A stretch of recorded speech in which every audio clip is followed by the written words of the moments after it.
event is coming soon.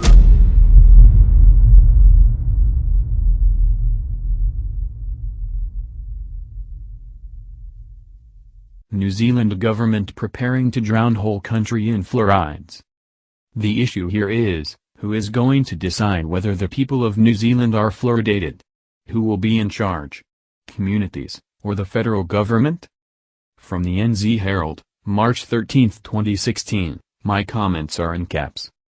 MPs are expecting furious opposition to proposals on fluoridated drinking water as public hearings kick off this week.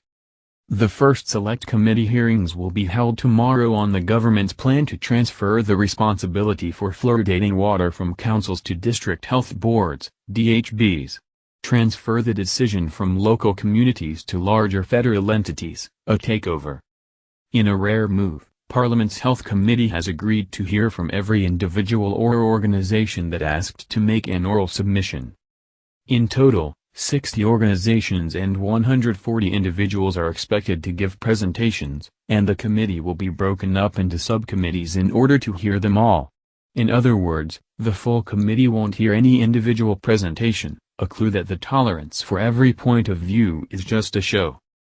The committee felt that hearing from everyone on this was important, committee chairman and National MP Simon O'Connor said. It's a passionate topic. People feel very strongly about it, and we thought, the best way to manage that was to allow them to be heard. Yes, heard, before being ignored. The committee has already made up its mind. Most of the submissions to the committee were against the law change, O'Connor said. At present, territorial authorities decide whether to fluoridate the local water supply. Just as it should be. Fluoride, the most toxic substance for humans. My further comments, right now, only 27 territories, out of a total of 67, in New Zealand have decided to fluoridate their water supplies. The majority of territories understand the toxicity of fluorides. The federal government wants to take over and fluoridate everybody. The feds consider anti-fluoride activists the enemy and bunch of crazies. I also suspect that money is an issue. Somebody close to the federal government is poised to make large profits from selling the chemicals, when the government decides the whole population should be toxified. For the edification of New Zealand's feds, who believe the science is settled and opposing activists are anti-science, here is a famous bombshell letter, written by the head of the US EPA, Environmental Protection Agency, Union of In-House Scientists, William Hersey. Quoting from a May 1, 1999, statement, why EPA's headquarters Union of Scientists opposes fluoridation, written by William Hersey, Ph.D., Union of Scientists, Senior Vice President, Chapter 280. Our opposition to drinking water fluoridation has grown, based on the scientific literature documenting the increasingly out-of-control exposures to fluoride, the lack of benefit to dental health from ingestion of fluoride, and the hazards to human health from such ingestion. These hazards include acute toxic hazard, such as to people with impaired kidney function, as well as chronic toxic hazards of gene mutations, cancer, reproductive effects, neurotoxicity, bone pathology and dental fluorosis. In support of this concern are results from 2 epidemiology studies from China that showed decreases in IQ in children who get more fluoride than the control groups of children in each study. These decreases are about 5 to 10 IQ points in children aged 8 to 13 years. Another troubling brain effect has recently surfaced, fluoride's interference with the function of the brain's pineal gland. The pineal gland produces melatonin which, among other roles, mediates the body's internal clock, doing such things as governing the onset of puberty. Jennifer Luke has shown that fluoride accumulates in the pineal gland and inhibits its production of melatonin.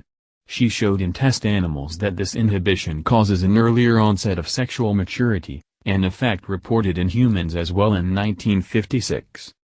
EPA fired the Office of Drinking Water's chief toxicologist, Dr. William Marcus, who also was our local union's treasurer at the time, for refusing to remain silent on the cancer risk issue.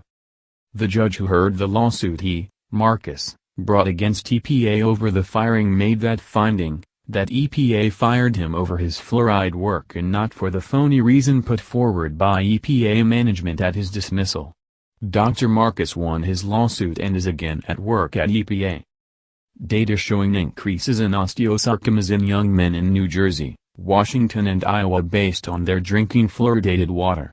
It was his, Dr. Marcus, analysis, repeated statements about all of these and other incriminating cancer data, and his requests for an independent, unbiased evaluation of them that got Dr. Marcus fired. Regarding the effectiveness of fluoride in reducing dental cavities, there has not been any double-blind study of fluoride's effectiveness as a caries preventative. There have been many small-scale, selective publications on this issue that proponents cite to justify fluoridation, but the largest and most comprehensive study, one done by dentists trained by the National Institute of Dental Research, on over 39,000 school children aged 5–17 years, shows no significant differences, in terms of decayed, missing and filled teeth, among caries, cavities, incidences in fluoridated, non-fluoridated and partially fluoridated communities. The latest publication on the 50-year fluoridation experiment in two New York cities, Newburgh and Kingston, shows the same thing. The only significant difference in dental health between the two communities as a whole is that fluoridated Newburgh, New York, shows about twice the incidence of dental fluorosis, the first, visible sign of fluoride chronic toxicity, as seen in non-fluoridated Kingston. John Colquhoun's publication on this point of efficacy is especially important. Dr. Colquhoun was principal dental officer for Auckland, the largest city in New Zealand, and a staunch supporter of fluoridation, until he was given the task of looking at the worldwide data on fluoridation's effectiveness in preventing cavities. The paper is titled, "Why I Changed My Mind About Water Fluoridation." In it Colquhoun provides details on how data were manipulated to support fluoridation in English-speaking countries, especially the US and New Zealand. This paper explains why an ethical public health professional was compelled to do a 180-degree turn on fluoridation. Mutation studies show that fluoride can cause gene mutations in mammalian and lower-order tissues at fluoride concentrations estimated to be present in the mouth from fluoridated toothpaste. Further, there were tumors of the oral cavity seen in the NTP cancer study, further strengthening concern over the toxicity of topically applied fluoride. So, in addition to our concern over the toxicity of fluoride, we note the uncontrolled, and apparently uncontrollable, exposures to fluoride that are occurring nationwide via drinking water, processed foods, fluoride pesticide residues and dental care products. For governmental and other organizations to continue to push for more exposure in the face of current levels of overexposure coupled with an increasing crescendo of adverse toxicity findings is irrational and irresponsible at best. We have also taken a direct step to protect the EPA employees we represent from the risks of drinking fluoridated water. The union filed a grievance, asking that EPA provide unfluoridated drinking water to its employees. The implication for the general public of these calculations is clear.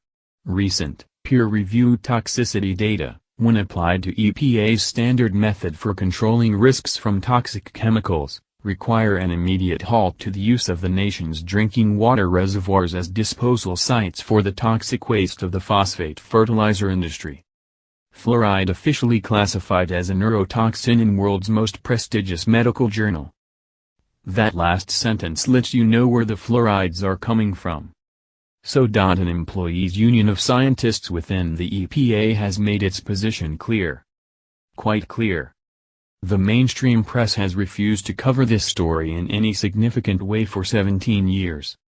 The federal government of New Zealand doesn't care about any of this. They just want to give the gift of poison to whole population of the country, and call it science. Please like us and share with your social media. Please subscribe and click the bell to be notified of our new videos. Remember to check out our playlist for important intel you may have missed. Be sure to enter our subscriber appreciation $100 monthly giveaway. The link is in our description. And visit our sister channel. Event is coming soon. For additional intel and information, Stay tuned. Victory of the light.